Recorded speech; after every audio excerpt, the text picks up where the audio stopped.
Karena pertobatan itu tidak hanya mengakui dosa, tapi juga berusaha untuk berubah gitu kan. Iya. Kalau nggak berubah kan gimana ya? Yang aku dosa lagi ya.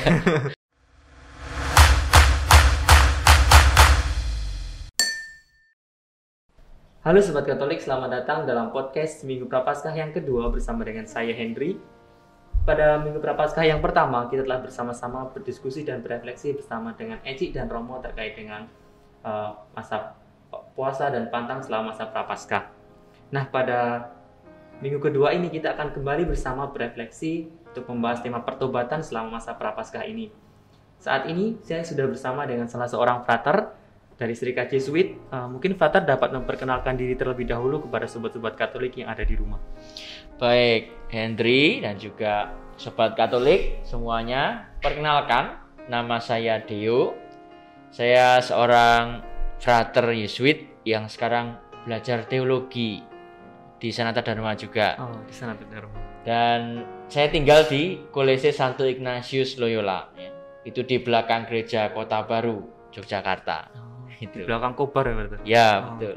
Nah, Frater, sekarang kan kita sudah masuki masa Prapaskah nih, Frater. Nah, masa Prapaskah itu sendiri kan identik dengan mungkin puasa, kemudian pantang, dan juga pertobatan dan pengakuan dosa, Frater. Nah, terkait dengan pertobatan sendiri nih, Frater, sebenarnya tobat atau pertobatan itu apa sih, Frater?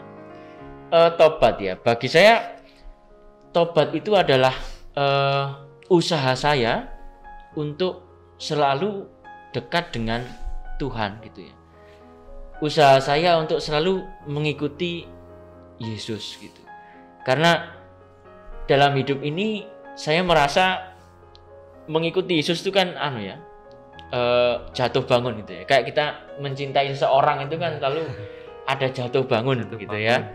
Nah, saya merasa itu hidup saya selalu ingin mengikuti Yesus, tapi kerap kali dalam perjalanan ada jatuh gitu ya. Dalam perjalanan ada lalu saya berbelok ke sana kemari gitu ya. Nah, itu yang saya rasakan. Maka bagi saya pertobatan adalah senantiasa usaha ya, jatuh bangun untuk mengikuti Yesus. Saya kira itu. Upaya-upaya kita itu adalah pertobatan kita juga begitu, Frater. Iya, betul. Nah, kalau pertobatan itu kan juga identik dengan istilah yang namanya dosa, Ter. Nah, dosa, kita berbuat dosa, kemudian kita bertobat. Nah, kenapa sih, Ter? Atau apa sih yang pertama itu dosa? Dosa itu apa? Kemudian kenapa kita harus bertobat setelah kita berbuat dosa? Nah, begini.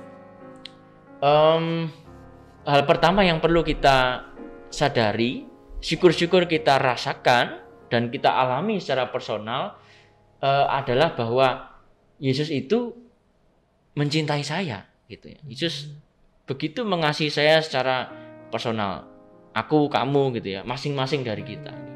Nah, itu yang perlu kita sadari di awal. Nah, Yesus selalu ingin dekat dengan kita. Dia ingin selalu berelasi dengan kita. Nah, kerap kali kita yang lalu menjauh dari dia ya. Kerap kali kita yang lalu lari dari dia. Nah, ini persoalannya.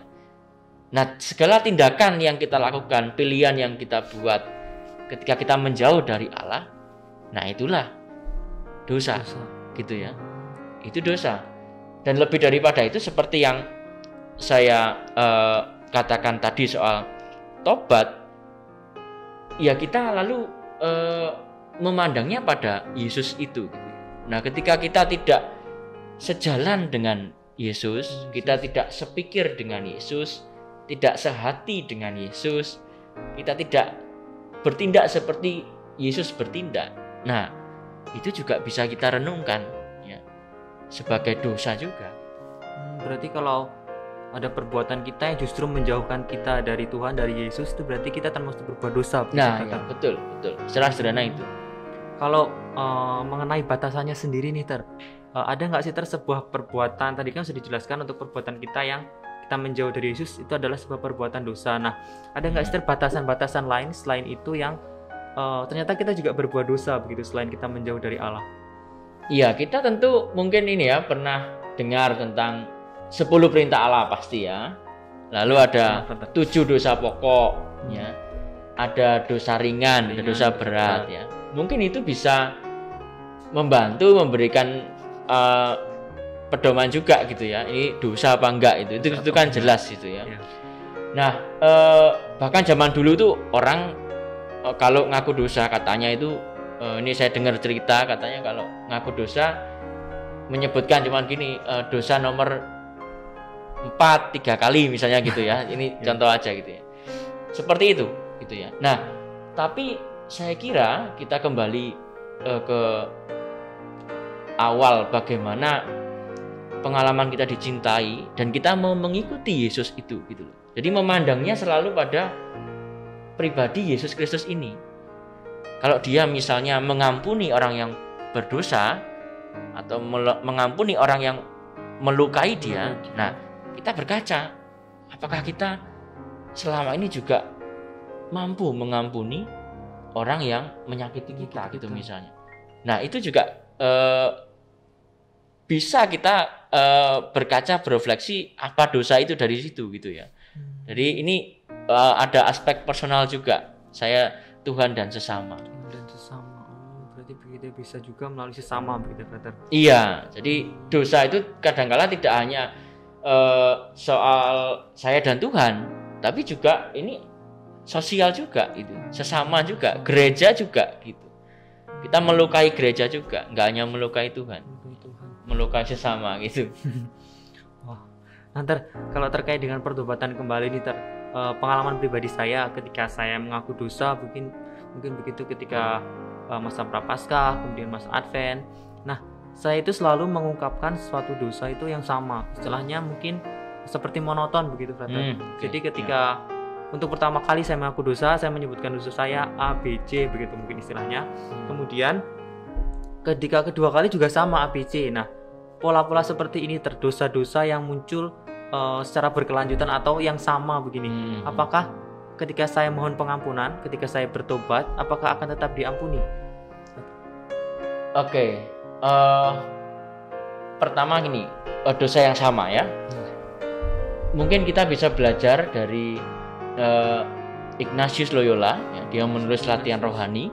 Di dalamnya ada pembedaan roh, ya. Lalu dia menulis tentang ciri-ciri roh jahat. Nah, ya, jadi salah satu ciri-ciri roh jahat itu adalah dia seperti panglima perang, ya. Roh jahat itu seperti panglima perang. Dia tahu di mana titik lemah suatu benteng, ya, dan menghancurkan benteng itu lewat celah-celah titik yang lemah itu. Nah, sama seperti kita, roh jahat itu lalu kerap kali menggoda kita pada kelemahan kita. Ya, jadi kita punya kekurangan satu titik apa gitu misalnya ya.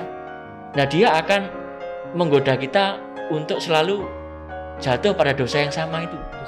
Ya, godaan itu selalu membuat kita jatuh pada dosa yang sama. Gitu. Ya, nah sama seperti itu juga. Gitu. Maka kalau kita ngaku dosa dan dosanya itu saja ya, saya kira itu kita perlu merenungkan kelemahan kita di mana. Ya, kita perlu ngecek, ya, memeriksa batin kita di mana kelemahan saya. Karena itu kerap kali nanti godaan roh jahat akan ke situ terus gitu. Nah, lalu apakah diampuni? Ya, jelas diampuni. Ya. Tuhan itu kasihnya sulit kita pahami, sulit kita selami, ya. Saking dalamnya, bahkan dikatakan dalam Yohanes itu Allah itu adalah cinta itu sendiri, ya. Allah itu kasih. Maka tidak mungkin Allah itu mengingkari dirinya, ya kan? Karena dia adalah kasih. Ya, dia pasti mengampuni gitu. Dia pasti mencintai kita. Itu. Berarti cukup manusiawi kalau kita melakukan dosa-dosa yang sama gitu ya. Karena mungkin itu menjadi sasaran yang empuk begitu bagi roh jahat untuk memang memaksa kita untuk berbuat dosa begitu ya, Brother. Iya, bisa dipahami tapi tidak mentolerir ya. Iya. Artinya tidak mentolerir lalu nggak apa-apa lah jatuh, enggak ya. Tapi justru kita belajar, harus tahu di mana kelemahan kita tadi ya. Lalu berusaha memperbaiki di titik itu supaya kita lebih baik lagi mengikuti Yesus gitu. Berarti bisa juga itu juga menjadi bahan refleksi yang baik untuk kedepannya supaya kita tidak mengulang dosa-dosa yang sama. Iya, karena pertobatan itu tidak hanya mengakui dosa, tapi juga berusaha untuk berubah gitu kan. Iya. Kalau nggak berubah kan gimana ya? Yang aku dosa lagi ya. Tapi terus kita memandangnya pada Allah itu, berusaha lebih baik lagi. Yang lebih baik. Nah, Frater, terkait dengan pertobatan kembali nih, Frater punya nggak sih pengalaman yang menarik terkait dengan pertobatan mungkin yang mungkin bisa Frater sharingkan, bisa Frater bagikan kepada sobat-sobat Katolik di rumah? Oke. Pengalaman ya, saya kalau waktu kecil itu dulu ngaku dosa itu kayaknya malah ribet untuk urusan ngapal ke doa tobat itu. Ya, saya juga Allahummarahim itu ya. Aku mengesahkan dosa-dosaku gitu. Jadi waktu itu ya lucu aja ya, malah saya ribet dengan itu, lalu kayak di dalam ada puji syukur nggak ya, takut nanti nggak hafal salah gitu ya. Itu dulu. Nah, yang berkesan semakin dewasa, saya kira pengalaman saya awal menjadi frater itu dulu saya mau ngaku dosa.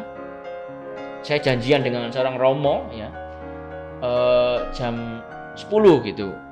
Lalu tapi waktu itu saya sibuk dengan pekerjaan saya membersihkan sesuatu sampai lupa gitu, bahwa saya ini sudah janjian ngaku dosa gitu.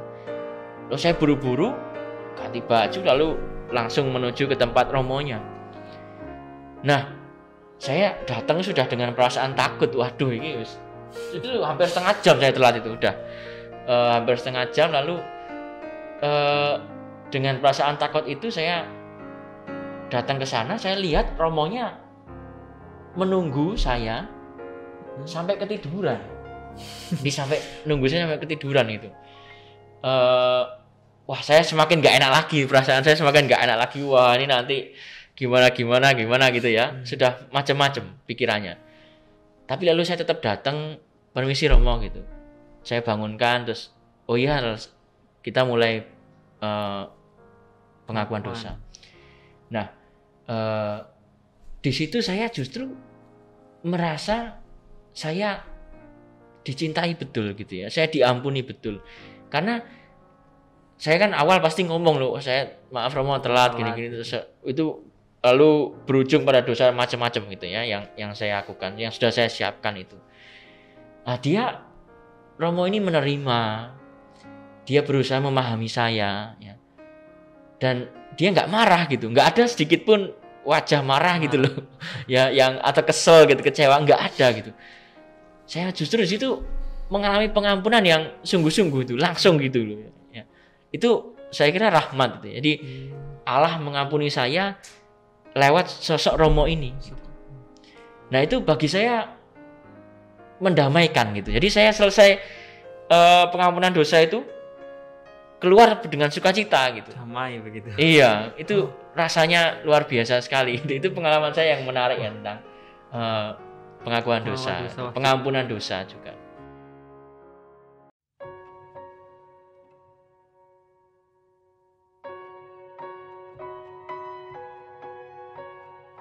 Apakah memungkinkan untuk kita melakukan pengakuan dosa secara online, mungkin seperti misa online yang sering kita lakukan gitu. Apakah mungkin? Iya,